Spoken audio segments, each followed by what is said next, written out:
Qualifiers, Dr. G here. Listen, today we are going to honor Domestic Violence Awareness Month. Listen, there are many people who are going through domestic violence. As we know, the domestic violence rate has increased over 68% just since the pandemic, and it's ongoing and increasing as we speak because many people stay silent. Many people don't want to share or are really reluctant to share their stories because they're afraid. But today we have three guests who are going to be on our show, who are going to provide more information on what it is that they experienced from their different capacities. We have two survivors and we have a clinician who will be with us on this particular show. I don't want you to miss it. First of all, we have again with us none other than Miss Daniela Pierre, who is a civil rights leader and who is also a liaison for creating opportunities for affordable housing, workplace and career development matters, activist for women, and community efforts. We also have with us none other than Miss Angela Cross, who is the second oldest to her family, to her parents, and she was raised around none other than her loving brothers. She's from a family of a well-known gospel quartet group. Listen, she was family driven and she basically knew the family structure, was raised in a great mother and father driven home, but she was placed in a position where she became a victim of domestic violence where her life drastically changed. But guess what? She's now today out, she's a survivor, she's liberated, and she is also today the author of the book titled Way of Escape. And listen, her story is unfiltered. You don't want to miss this episode with her. We also have our clinician with us, Miss Lori Morton, who's a minister, a relational analyst, and a career transformational coach. She is also the founder of Silver Lining Enterprises, a coaching consulting firm that directs professionals on how to cultivate their strongest areas of expertise in order to accelerate in their professional careers. With her knowledge in biblical truths and principles, coupled with a psychotherapy training, Miss Lori is also distinct in her ability to strategically and seamlessly blend both of those gifts. Miss Morton basically unlocked and unleashed her power to another level, merging her ministerial components with her psychology knowledge and education in order to provide help to those who are dealing with domestic violence, those who are dealing with marital issues, and she's one who confronts the roots of all problems, providing solutions that are custom fit to all clients' lives. Listen, without further ado, we are elated and honored to have these three wonderful young ladies with us here on Qualified TV. I am elated that I'm able to have these wonderful women. These women are eclectic, women who've gone through all capacities of life, but more importantly, they are examples of being qualified despite everything that they've gone through. And I just want to open the forum right now without further ado, and I want everybody to please just feel free and at ease to share your experience with us who are watching and those who really need to hear this, because we know it's Domestic Violence Awareness Month, and we know that tons of people, both men and women, have been victims, has experienced it at different levels. Let me start with you, Miss Cross. I know you actually released a book that, elucidates more on the situation, but please, by all means, if you can share with us your experience with domestic violence. And right after that, Miss Pierre, again, welcome back. We're so excited to have you. Both of you, feel free as far as what you've experienced as it relates to domestic violence and where it's brought you to this moment. Greetings, everyone. My experience was definitely an experience that it was a first. Getting into a relationship, meeting, this person, thinking that, it would be, my one and only. And later down the years, as time went on, the script flipped. Wow. Things changed. Things became controlling. Things became, violent. The verbally, being called names, being called bad names. just blatantly out, just mentally here and verbally. And, I should have like thought about it. My family was like, no, there's something like this. I don't think this is the one. Not saying it's a bad person, but for you, I don't think this is the one.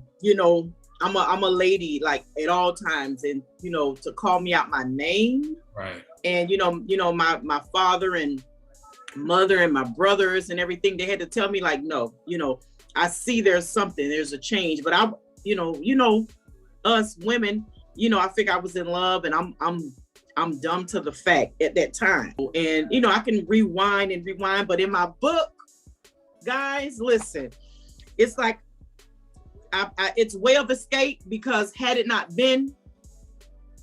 not had a way of escape, I would still be there. So it's like God made that way for me. He'd allowed things to happen to where I was able to get out. I mean, you guys don't know, from like, I ended up marrying. I was married, when I knew before things weren't right, but then I ended up even marrying. So you saw the warnings and you still went through with it. I still went in, because I'm saying, child, when I marry him, it's gonna change. It'll change. It'll be something different, because I love him. Right. And he said he loved me, but no. Wow. No. You said it was a different. He said he loved you, and then it's he said it. And even after you voluntarily went through with the process, there weren't any changes. No, in fact, I believe it got worse. Wow. Yeah. Wow. Yeah. Miss Pierre, if you can add to that, I know you're a survivor as well. Some more insight as far as your experience, what occurred in your life. And thank you for this opportunity to be here to share my story. And I want to recognize and salute everyone else that has the courage to speak up and speak out about their past experiences. As a survivor of domestic violence, something I experienced was learning how to mask the pain. Because of, the different places that we work and worship, right? We don't want people to kind of know what we're going through. Mm-hmm. So as I was in relationship after relationship, something I learned to do, I think very well, was mask the pain. And I would say it wasn't until I unmasked the pain is when I began to deal with it. So I've gone through a series of relationships that were really attacking my emotional stability. I mean, I also encountered violence as well, and even stalking. But the one that has stayed with me the most was the emotional abuse. And, even to this day, I still am reminded from where I've come from. And it's through me with having a different mindset and a different outlook, and also really finding myself is what has gotten me through those difficult times. Wow. And there's nothing like finding yourself. I do believe God puts us all in places to go through the motions and find ourselves. But I believe before we go through the motions, God gives us warnings too. And it's unfortunate that we have to find out under these circumstances. But I oftentimes think, especially when survivors are concerned, if you all didn't go through it and survive it, how would there, or who would be there for those who are going through it right now, who are scared to speak, right? Who are afraid to express how they evolved and how they evolved gracefully. I know I have Miss Morton here with me, and she's not only with her background, as we mentioned earlier, in ministry and in pastoral care. From a psychological standpoint, what would you say, Miss Morton, that you've encountered with people as far as the blame game? Because we all know that blame game is what really messes a lot of us up. I know, listening to how Ms. Cross spoke, Angela and Daniela mentioned it in so many senses. It's like a blame game, to a sense where it's a guilt trip, and then you feel like I could move forward with this person. What would you say you and please expound in detail as much as you want, that you've experienced with folks, or women, I should say, and men who have experienced domestic violence in a series of cases you had to counsel?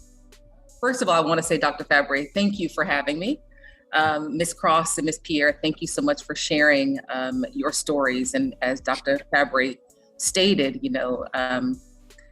we need survivors to share, because there are so many women and men that are going through relationships that are either violent or emotionally abusive or controlling, and all of those fall under the umbrella of domestic violence, So in my work with clients and as a clinical therapist, I would say that, when you talk about the blame game, that's a big component of it, because a lot of women particularly blame themselves for the fact that they're in this, or that their partner, their husband, their boyfriend, their fiance is treating them that way.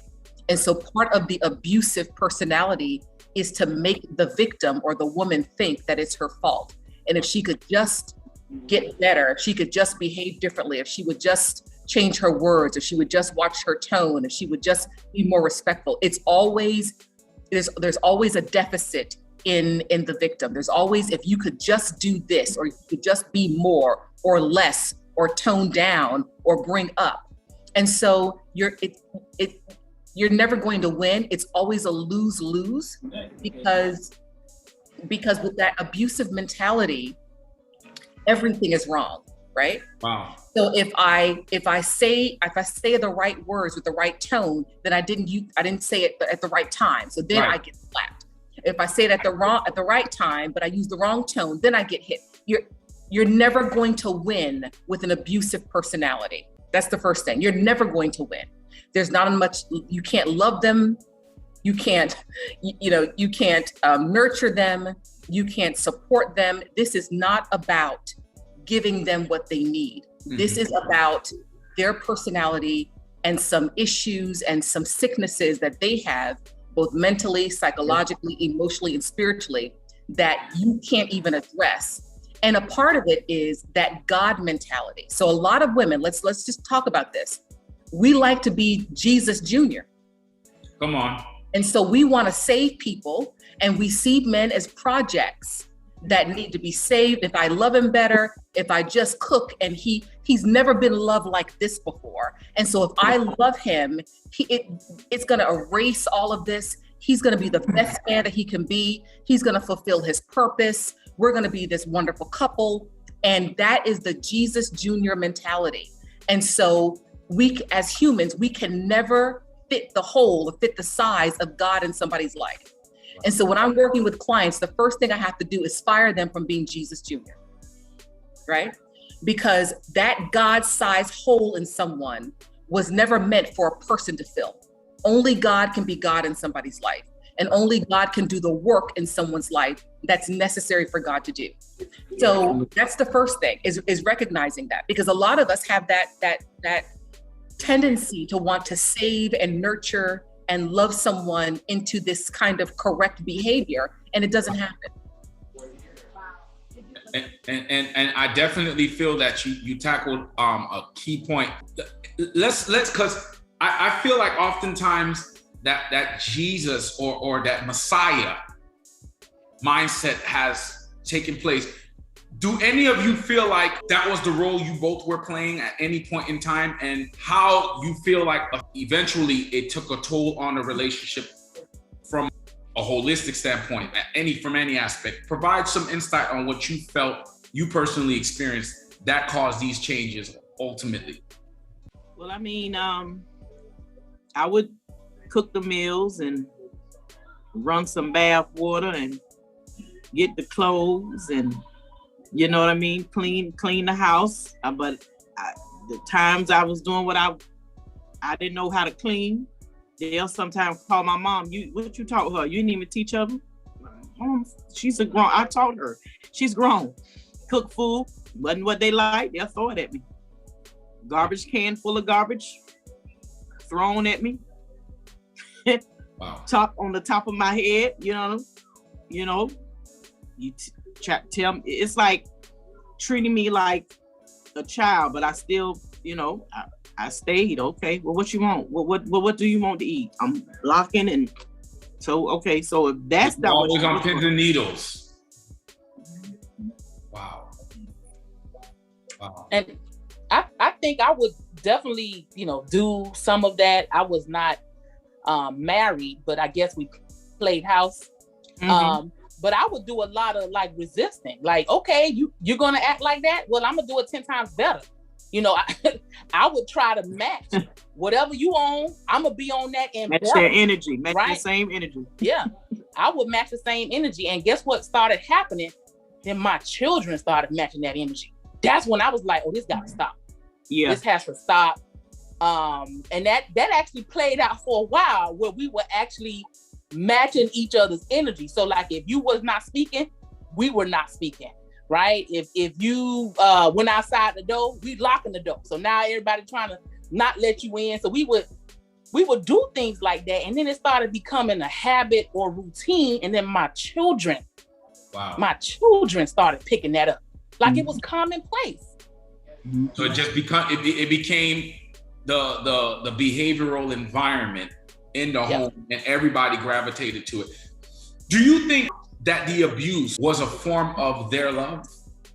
And then you adopted it from the standpoint, this is how he expresses his love, and you accepted it. Do you think oftentimes we're guilty for staying around thinking that this is the form of love that they know? As Ms. Morton mentioned, we end up thinking we can help them. Do we think that this is the form of love ultimately that they can exhibit? At that time, I'm gonna say yes. They do think it. They think that's their form of saying, I love you, though. I love you. I love you. But thinking that love, it doesn't hurt. You don't. That's not a love. That's not love. It's like, you telling me that you love me, but you're mistreating me. You're treating me like I'm a child, or you telling me what I can and cannot do. Right. So that's not love. But then I accepted the fact that, well, I guess he loved me. Okay, he loved me, okay. But no, that wasn't it. He betrayed it, but it was not it. Not to me. Not to me.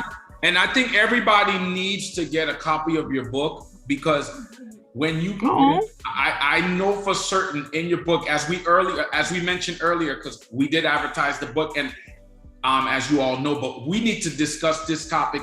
It's an everlasting issue, and Ms. Pierre mentioned this to me sometime, and this is something that we have to get across the world to let people know there is an escape.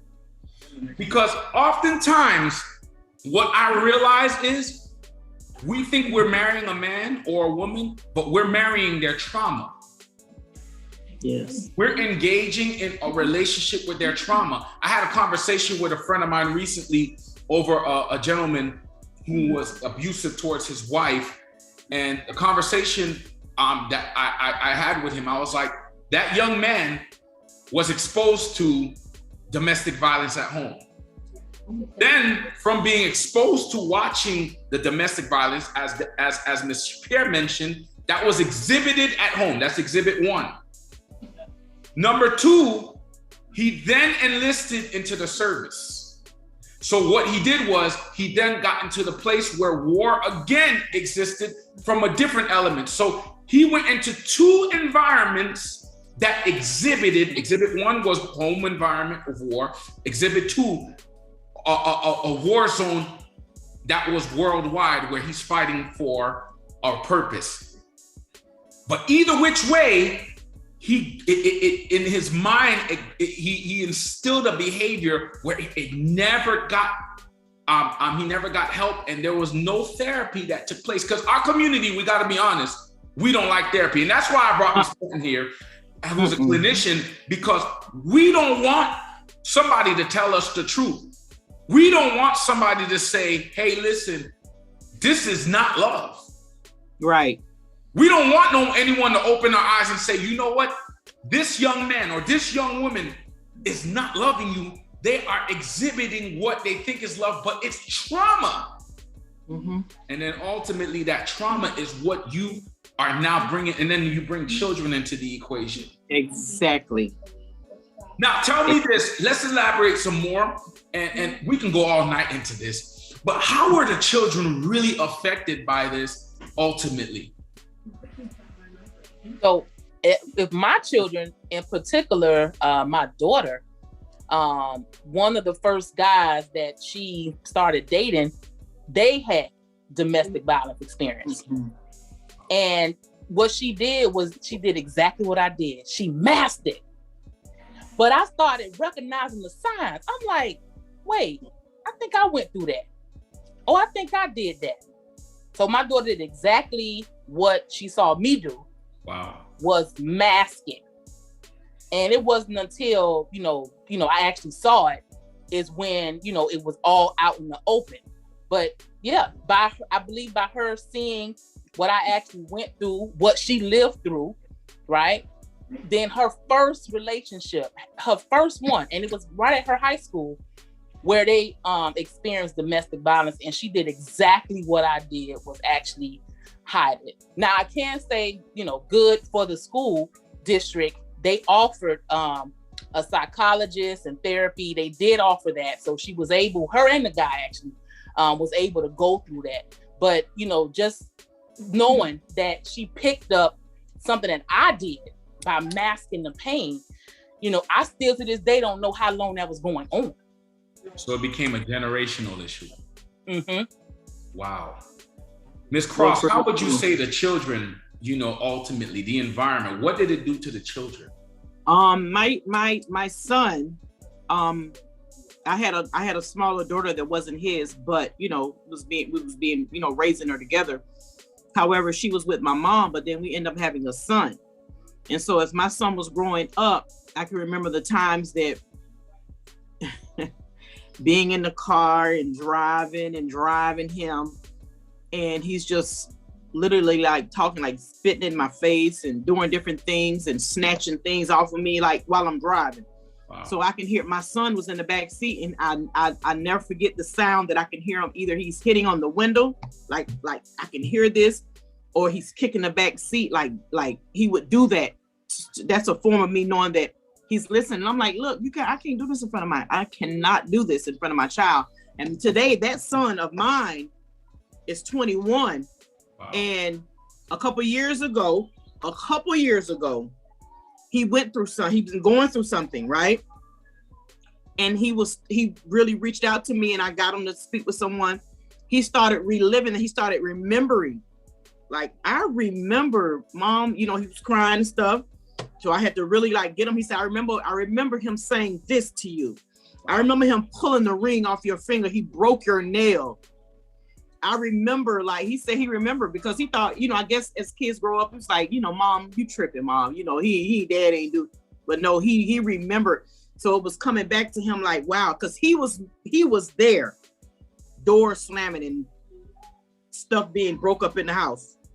He'd been snatched, and oh yeah, he was in the midst of it. Wow. And you said a key thing that really hit me, and you said that he relived it 21 years later. 21 years later. To hear this, because oftentimes we think that the children don't hear, they don't catch, they're young. And he started exhibiting what he saw, because kids are sponges, by hitting and kicking. And yes, then 2 years later, he's revisiting that situation and then reliving it. So he now became, it becomes a generational thing when we stay silent. Exactly. When we mask it, it becomes a generational thing. When we don't get help, it becomes a generational thing. More importantly, when we don't get out of it.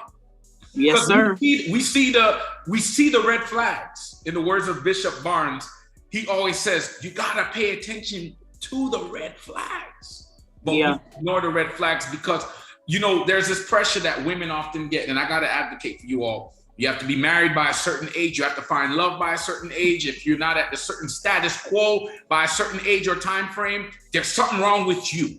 But ultimately, a lot of people don't realize that wrong decision can make can cause a bigger chaos, because now other folks will get factored in and affected like the children are. Yes. This is phenomenal to know that you all are survivors and came out of this. What would you say?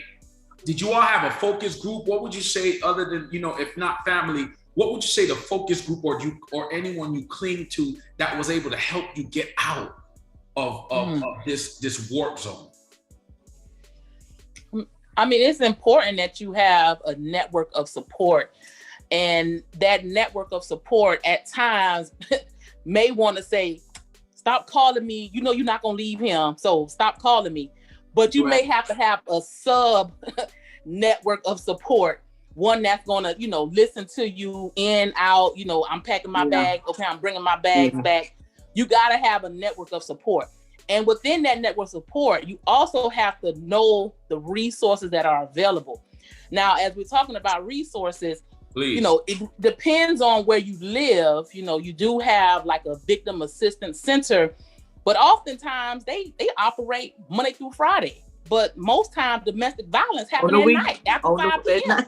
or on the weekend. On the weekend, closed. Come on here. That's right. Closed. So like you done got beat on Friday night, you got beat on Saturday, you done got beat on Sunday, you gotta wait all the way to Monday. So going back to having a network of support, somewhere you may be able to go until that assistance center opens up, you know, because that's very important and critical. And if you can't go as the adult, you know, having someone that you can trust in to maybe send your children, so they won't be able to, you know, be a part of that. That's a safe haven. That's right. Yes. My mom and my dad at the house, that's where mine had to go. And then I had to make a way. I'm plan this and plan that. I don't care about packing no bags. Just know, I know when either they sleep or something going on, they knocked out over, intoxicated or whatever the case may be. I'm getting out and I'm gonna run. Okay. Right. And that's actually, Dr. Fabre, that's a really good point that both Ms. Pierre and Ms. Cross said, because, you know, working with victims, you know, the most dangerous time for a woman in a relationship is when she's trying to leave. And women need to understand that. The most dangerous time for a woman is when she's trying to break up and leave her husband or her boyfriend. That is the most dangerous times. That's when homicides happen. When that's right. When that breakup is happening. And so having a plan is absolutely critical, because when people say, why don't you just leave? It's not that easy.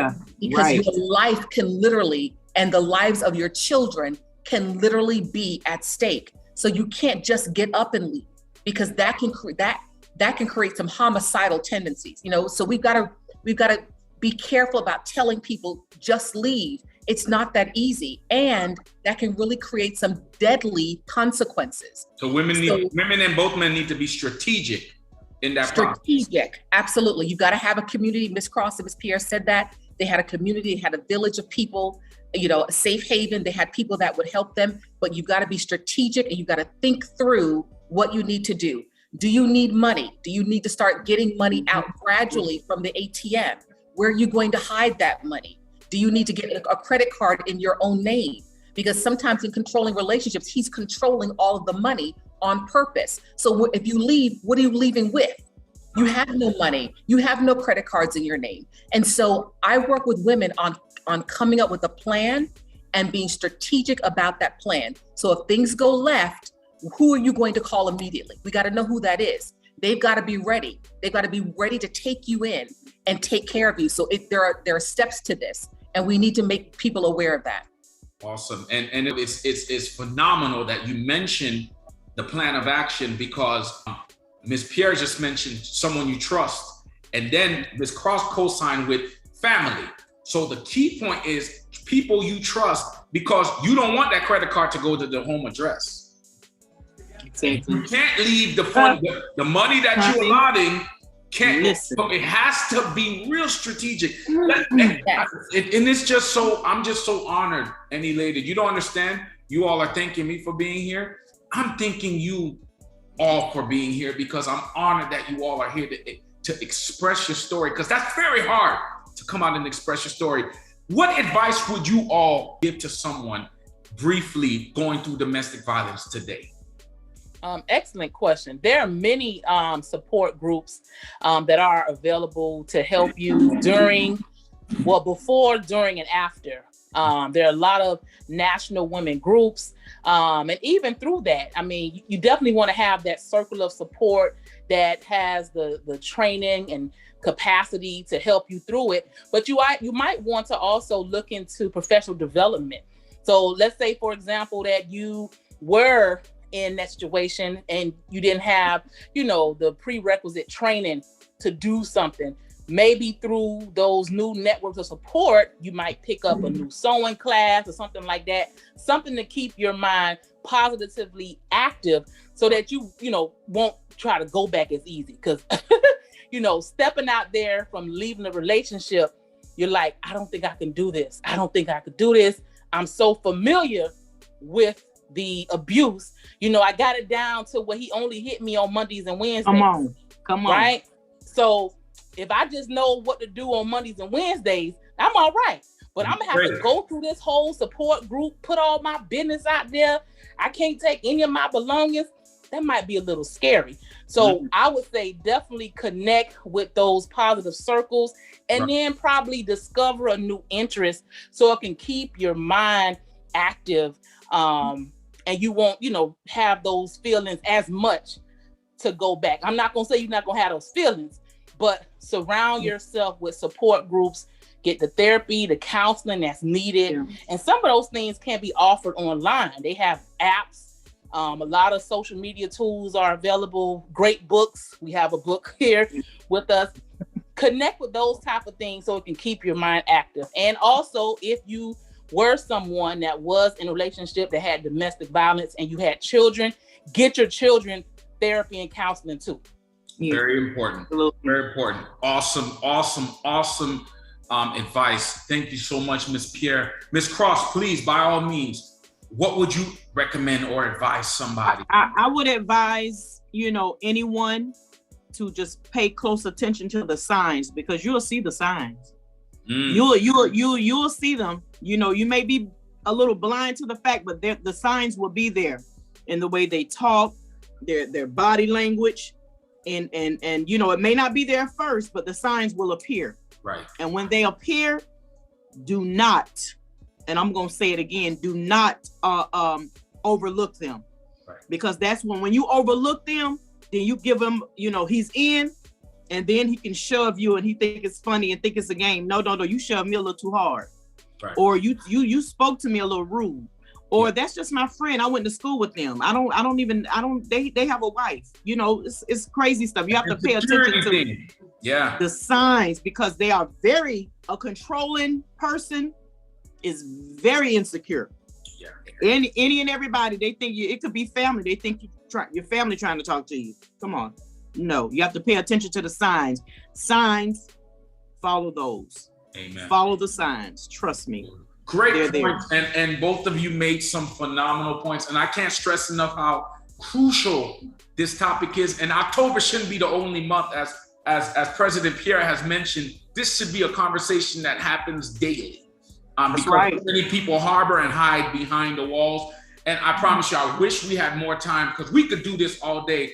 But as a clinician, Ms. Morton, please share some final remarks with us that you would love to recommend. And as I'm going to post up there, I'm posting all of your information for people to get in contact with Ms. Cross. You gotta get a copy of that book, folks. You must get a copy of Way of Escape. Listen, some of you are looking for refuge. Some of you are looking for an opportunity to get out. Today is your day to get out. And Ms. Daniela, your information is there as well.